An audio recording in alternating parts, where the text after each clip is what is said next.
All praise be to Allah subhanahu wa ta'ala. We praise Him, we thank Him indeed.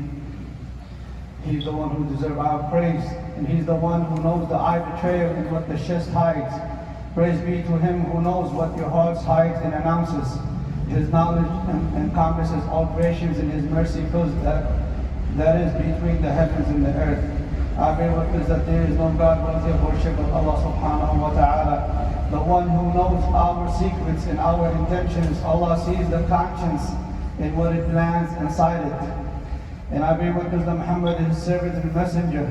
Sallallahu alayhi wa sallam. He commands that we purify our hearts and purify our conscience from the errors and sins, and send out news and blessing about His family and His companions and those that followed in His footsteps. Today's topic is when the conscience dies, the dhamir dies in you, your conscience. The verse said, have you not considered that Allah knows what is in the heavens and what is on the earth? There is no private conversation, 3, but that He is the fourth of them, nor are there 5, but He is the sixth of them, and no less than that, and no more except that He is with them in His knowledge, wherever they are. Then He will inform them of what they did on the day of resurrection. Indeed, Allah is all of things known. O servant of Allah, know for certain that the Ummah does not live a crisis of economy, or crisis of ignorance, or religious, or crisis of unemployment, or killings, or divisions, more than its crisis of conscience, of dhamir. The Muslim communities are suffering from the absence of the living conscience, the conscience that taught them in the ancient times, if one sneezes in the east, those in the west would bless them. If anyone in the north seek their support, those in the south rush to their rescue. This ummah conscience will not wake up unless each individual conscience wakes up. If not, the shade will not be upright if the branch is crooked. It was said that in some country roads a message was written, you are not alone, we all see you. An idea that would keep their conscience alive. If you realize that we can see you, you will not break the rules of religious laws. You will not throw trash on the ground, and you will not go on a red light. If you realize that we see you, you will not do a bad deed or destroy public properties or others' properties. You will do the best of actions you can, because you know we are watching you. As a Muslim, we do not need this kind of message, but we should know that the one who is always watching us is Allah subhanahu wa ta'ala. But we tend to forget, or intentionally forget, that Allah is the one watching us all the time. The verse says there is no private conversation, 3, but He is the fourth, until the end of the verse. This is the inner feeling that a human being carries, which makes him monitor himself and his actions, and they can differentiate evil from good, from sayings, actions, and even thinkings. The Prophet ﷺ pointed to this that was reported in the Muslim book, narrated by Umar ibn al-Khattab, may Allah be pleased with him. He said, Jibreel alayhi salam asked the Prophet ﷺ about Islam, faith, and an ihsan. Then he said, what is ihsan? He said that you worship Allah as if you see Him. If not, Allah sees you.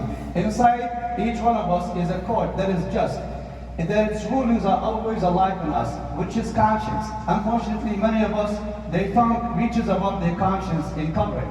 It was said that with the sin in conscience makes people coward. Some people, their conscience died, and some it's asleep, and others, their conscience is rotten.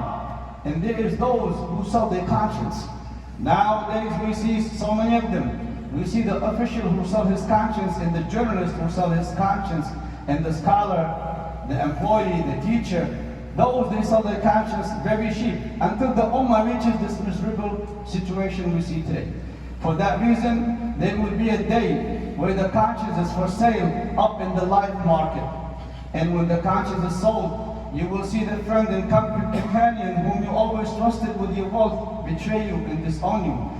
And when the conscience is sold, you will get a degree, and you never attended a university, not even for one day. A witness will come and sell their conscience and will testify false, and the criminal will be innocent, and the defendant will be the oppressor.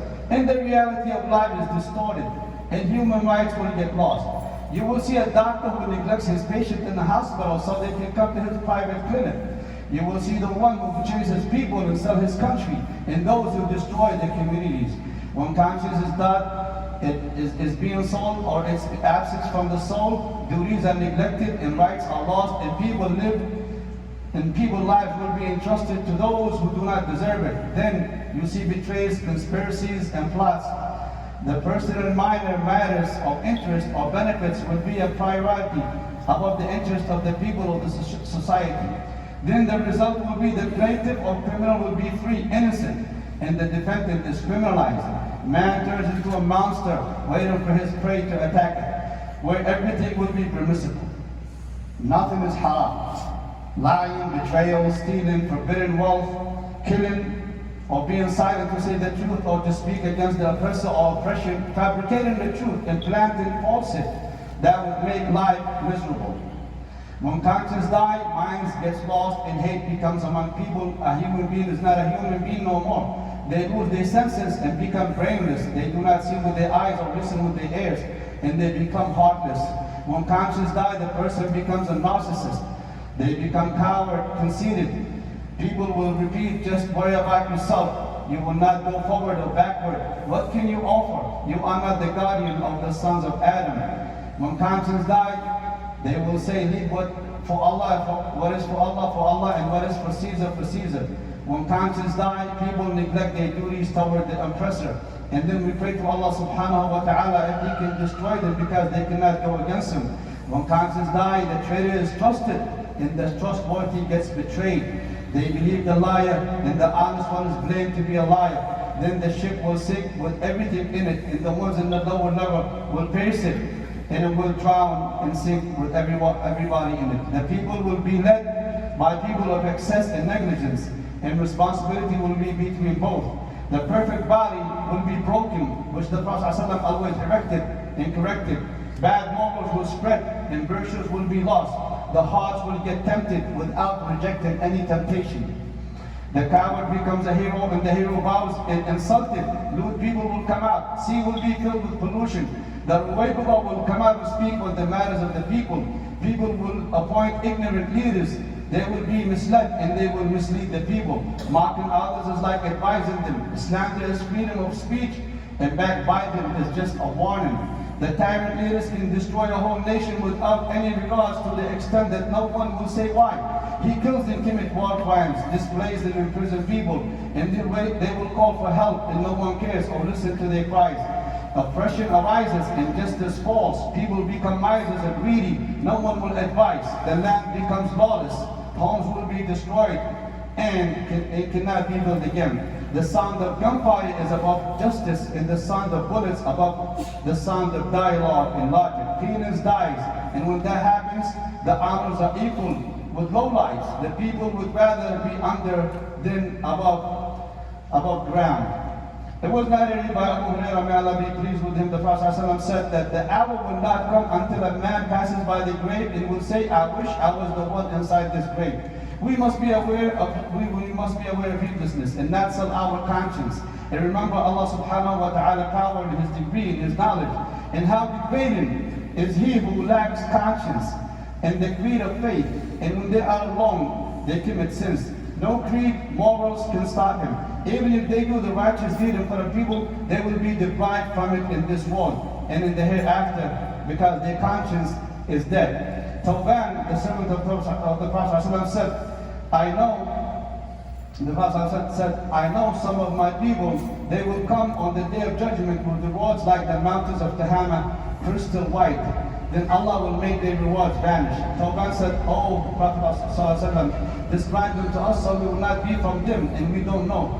The Prophet ﷺ said, they are your brothers and among you. They pray the nights just like you. They are people, once they are alone, they commit sins. And the verse says, do not argue on behalf of those who deceive themselves. Indeed, Allah loves not those who are habitually sinful deceivers. They conceal their evil intentions and deeds from the people, but they cannot conceal them from Allah. And He is with them in His knowledge. When they spend the nights in such as He does not accept our speech, and Allah is Allah of what they do encompassing. Every people have a messenger, and every individual have a messenger. His conscience. Following the messenger will not help you if you don't follow your conscience. Acts of worship will not benefit you if you do not have a purified conscience. We say your conscience might not stop you from the forbiddance, but it should lack the pleasures you might get from it. Here people vary according to their conscience. People whose conscience is open and alive, They forbid and worry about the other people and their problems and pains and misery. They support and go through the same hardship as them. They humble themselves upon the honest believers and tough toward the tyrants and the criminals. They are not afraid to speak up. Some, their conscience is covered. They are just a number. All they care about is themselves, just living to eat and drink to stay alive. And the third type is that conscience who is their evil overcome their good actions. All they do is criminal acts. You only find them in places of evil. They command the bad and forbid the good, and they possess all the attributes. Servants of Allah subhanahu wa ta'ala, upbringing of your conscience and strengthen your creed in the soul is the happiness for both of the individual and the society and the country. Without conscience, there would be a misery, hardship, no matter how civilized you get. It is the only way you will stop sinning, stop crimes. Even though the law is mandated, people will find a loophole because their conscience is dead. The only thing that stops you from committing bribes is your conscience. False testaments, or the soldier's like a duty, or the teacher sheets his responsibility, or the judge not to oppress, or the woman not to neglect her duty, and the businessman not to cheat or monopolize the market. We need this alive conscience, which the girl who her mother commanded her to cheat the milk. She said that Umar, may Allah be pleased with him, his God doesn't see us, then Umar, God can see us. Also the conscience that the shepherd, when Abdullah ibn Umar, may Allah be pleased with him, told him, and he tested him with a goat. He told not to tell his master that the wolf ate it. He said, what should I tell Allah then? The conscience that made the judge to rule justly and give the honor back to the Jew, or to the Jew who appeared before him with Ali, may Allah be pleased with him, without the proof, even though it was for Ali.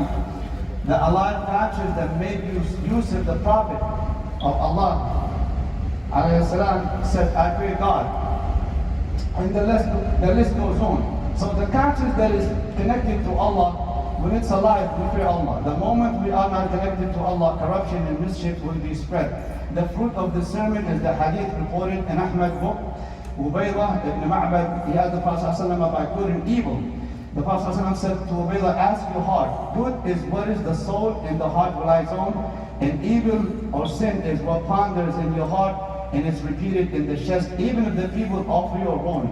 Finally, each one of us should ask themselves a question: how is our conscience? Is it alive or dead? And we must wake up and realize that our conscience must be alive, because this ummah lacks this crisis of conscience, and that's what happened, and we see our condition today because of Allah.